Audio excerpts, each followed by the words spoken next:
मैं भिक्षु विपि थिरुज्योति, राष्ट्रीय कोषाध्यक्ष अखिल भारतीय भिक्षु महासंघ।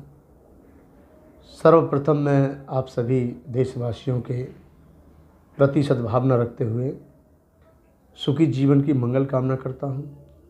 तथागत भगवान बुद्ध के आशीर्वाद से आपका कल्याण हो, तथागत बुद्ध के पावन आशीर्वाद से आपका स्वास्थ्य ठीक रहे। मेरे प्रिय देशवासियों, हमारा देश साधु संत सूफी फकीर भगवान बुद्ध, महावीर स्वामी, गुरु नानक और भी ऐसी महान शख्सियत, ऐसी महान विभूतियाँ जिन्होंने इस धरती पर जन्म लिया, यह ज्ञान प्राप्त किया और उन्होंने सभी को एक नई दिशा, अच्छी दिशा और सुखी जीवन व्यतीत करने वाली दिशा दी। आज हम वर्तमान में जो हालात चल रहे हैं देश के, जैसा भी मैंने सभी का महान विभूतियों का उदाहरण दिया, इनके यहाँ होने के बावजूद भी व्यक्ति अपने अंदर के मानवतावादी विचारों को मार चुका है। एक वो समय था हजारों साल पहले जहाँ साधुओं के नाम से बड़ा प्रेम उमड़ता था। साधुओं के प्रति लोगों में अच्छी सोच थी। साधुओं के प्रति मन में एक भाव था। हर व्यक्ति चाहता था कि साधु हमारे दर पे आ जाए, द्वार पे आ जाए तो हमारा घर पवित्र हो जाए, हमारा जीवन धन्य हो जाए। ऐसी मानसिकता हमारे देश की संस्कृति की थी। मैं उन साधुओं को भी धन्यवाद दूंगा जो ऐसे विचार मन में रखते थे कि वो किसी के प्रति मन में राग, द्वेष, ईर्ष्या, तृष्णा, मोह, स्वार्थ को पालते नहीं थे। वो सभी के लिए अच्छी मंगल कामना करते थे, सभी के बीच में जाते थे। और क्योंकि साधु जो होते हैं वो सभी के प्रति अच्छी सोच और अच्छी भावना रखते हैं। आजकल के बहुत सारे साधु हमने ऐसा देखा है कि वे जाति पर ही निर्भर करते हैं, अपनी जाति को छोड़कर दूसरी जाति की बात ही नहीं करते हैं। और अभी बहुत से सारे साधुओं तो अपनी जातियों को ही नहीं छोड़ा। और जो व्यक्ति साधु होने के बाद अपनी जाति नहीं छोड़ पाया तो वो क्या गृह त्याग करेगा, क्या त्याग करेगा, किस दिशा में त्याग करेगा, इससे आप अंदाज़ा लगा सकते हैं। मैं समझता हूँ वो साधु नहीं हो सकता। हालांकि मेरे नॉलेज में मैं एक बात ही ज़रूर कहूँगा कि हमारा देश का साधु हो, बौद्ध भिक्षु हो, साधु हो, संत हो, सूफी हो, फ़कीर हो, सभी सम्मानित हैं। सभी का सम्मान बहुत ज़रूरी है। हमारा देश का संविधान सभी को जीने का, बराबरी का अधिकार देता है।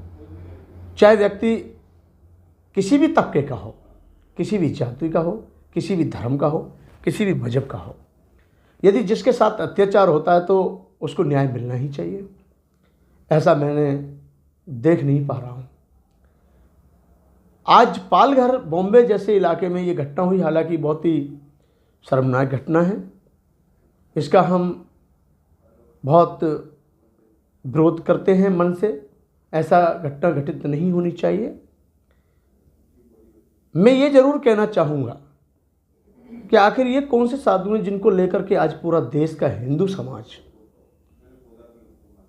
और ऐसे लोग जो दो साधुओं के लिए इतने चिंतित हो रहे हैं। साधु तो कोई भी पीटा जाए उसके प्रति लगाव तो सब में ही होना चाहिए। जब हमारे बीच में सनातन धर्म के बहुत ही प्रतिष्ठित गुरु हमारे आर्य समाज के अग्निवेश जी को जब पीटा जाता है तो किसी को कोई दुख नहीं होता है। बहुत सारे लोगों ने अपने व्यक्तित्व में ये बात कही है। बौद्ध भिक्षुओं के साथ अत्याचार होता है, बौद्ध भिक्षु को पीटा जाता है, मारा जाता है, बौद्ध सभाओं को जलाया जाता है, बौद्ध समुदाय के लोगों को बुरी तरह से प्रताड़ित किया जाता है। शायद हमारे देश के उन साधुओं में आज भी सम्यक विचार होने चाहिए जो धर्म के ठेकेदार अपने आप को कहते हैं।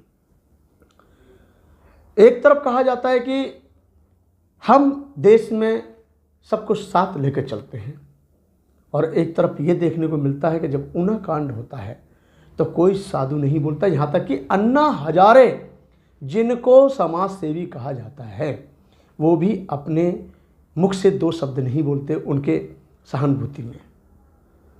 रोहित वेमुला का कांड होता है, सिर्फ उसका उसका सिर्फ यही दोष है कि वो शेड्यूल कास्ट में पैदा हुआ वो लड़का बच्चा। उसके उस पर भी हमारे धर्म के जो जिम्मेदार अपने आप को 30 मारते कहाँ कहते हैं, उनकी चुप्पी वहाँ पे भी नहीं टूटती है। भीमा कोरेगांव में बहुत सारे लोगों को मौत के घाट उतारा जाता है, बहुत दृश्य ऐसा देखने को मिलता है, बहुत निंदनीय घटना होती हैं, लेकिन वहाँ पर भी सारे साधु शांत रहते हैं। अभी कानपुर में जल्दी में ही एक बौद्ध कथा चल रही थी, तो वहाँ देखा गया कि कुछ लोगों ने यहाँ करके जाति सूचक शब्द बोला, वो तो बोला ही था, इसके बावजूद भी मार पीट जो की है, किस तरीके से उनको जलाया, किस तरीके से उनकी आंख फोड़ी, किस तरीके से उनके साथ में अवानी यानी कि बहुत ही शर्मनाक काम किया है। तो उसके ऊपर भी हमारे साधु संत जो बड़े बड़े अपने आप को 30 मारते कहाँ कहते हैं, वो जब भी नहीं बोले। ये 2 साधु कौन से हैं जिनके लिए हमारे देश के सारे साधु इकट्ठे हैं। हमारी भी उनके प्रति सहानुभूति है, हमारे मन में भी उनके लिए प्यार है। साधुओं को ऐसे नहीं पीटना चाहिए, एक आम जनता को अपने मन पे धैर्य रखना चाहिए। और ये जितने भी सभाएं चल रही हैं, ये चल रही हैं, हम तो इनके उसमें है ही नहीं। हम ये चाहते हैं कि सबको एक अधिकार मिलना चाहिए, सभी के प्रति अच्छी सोच होनी चाहिए। और जितने भी अपने आप को धर्म के बड़े बड़े ठेकेदार कहते हैं, मैं तो यही कहूँगा, जो आज जुम्मा लेकर के घूम रहे हैं, बहुत सारे लोग हो सकते हैं हमारे देश में, उनकी सोच सभी साधु संत सूफी फकीरों के जितने भी अनुयायी हैं उनके लिए एक होनी चाहिए। दूसरा, एक हमारे देश में, हालांकि मैं उसका समर्थन नहीं करूंगा और इसका मैं विरोध भी नहीं करूंगा, हालांकि देखिए निर्भया कांड हुआ, निर्भया कांड में सज़ा मिली, हम बिल्कुल साथ हैं आपके सबके प्रयास से निर्भया कांड, जिन्होंने निर्भया कांड को अंजाम दिया उनको फांसी हुई। लेकिन एक हरियाणा में जब दलित बेटी के साथ में दुराचार होता है, या पूरे देश में और भी कहीं दुराचार शुल्क कास्ट की लड़कियों के साथ होते हैं, तो जो दुराचार करते हैं उनको सज़ा क्यों नहीं मिलती है? उनको भी फांसी मिलनी चाहिए, क्योंकि जितनी इज्जत उस बेटी की थी उतनी ही इज्जत इस बेटी की भी होनी चाहिए। तो समानता का अधिकार तो हम जब ही ला सकते हैं इस देश के अंदर, इस धरती पर, जब हम सबके प्रति सम्यक दृष्टि रखें। मेरे साथियों, मेरे प्रिय देशवासियों, मैं यही कहूँगा, ये जो कार्य हुआ निंदनीय है, ऐसा नहीं करना चाहिए आम जनता को। लेकिन फिर भी हमारे देश के जिम्मेदार साधु संतों को सभी के प्रति एक अच्छी सोच रखनी होगी, सभी के प्रति मानवतावादी विचार व्यक्त करने होंगे, तब तो इस देश में समतामूलक समाज की स्थापना हो सकती है। अन्यथा हिंदू मुस्लिम का जो झगड़ा लगाया हुआ है, आज पूरे देश में हिंदू मुस्लिम का जो विवाद पूरे देश में चरम सीमा पर होता जा रहा है, इससे द्वेष ही बढ़ रहा है, इससे राग ही बढ़ रहा है, इससे आपस में जो प्रेम था वो सब खत्म होता जा रहा है। इसको ना करके भाईचारे की बात की जाए और जाति प्रथा को समाप्त करने की बात की जाए, अच्छे विचारों की उत्पत्ति करने के लिए अच्छी सोच पैदा की जाए। और मैं यही कहूँगा, इस देश के साधु संतों को वो सोच रखनी पड़ेगी, हमारी पार्टी किसकी सरकार है, इस पे ध्यान नहीं देना है। कौन सी पार्टी अच्छा काम कर रही है, कौन सी सरकार अच्छा काम कर रही है, कौन सी पार्टी देश हित में काम कर रही है, कौन सी सरकार देश हित में काम कर रही है, हमें इस पर ध्यान देना होगा और उसके मन मुताबिक हमें बात करनी होगी। जहाँ तक सवाल है, हम एक लकीर के फ़कीर ना बने। सत्ता आती है जाती है, लेकिन साधुओं को अपना, साधु का जो जीवन है उसे नहीं छोड़ना चाहिए। साधु को किसी के प्रति द्वेष नहीं रखना चाहिए, साधु को सबके प्रति अच्छी सोच रखना चाहिए, चाहे वो स्वामी अग्निवेश हो, चाहे वो और भी हो।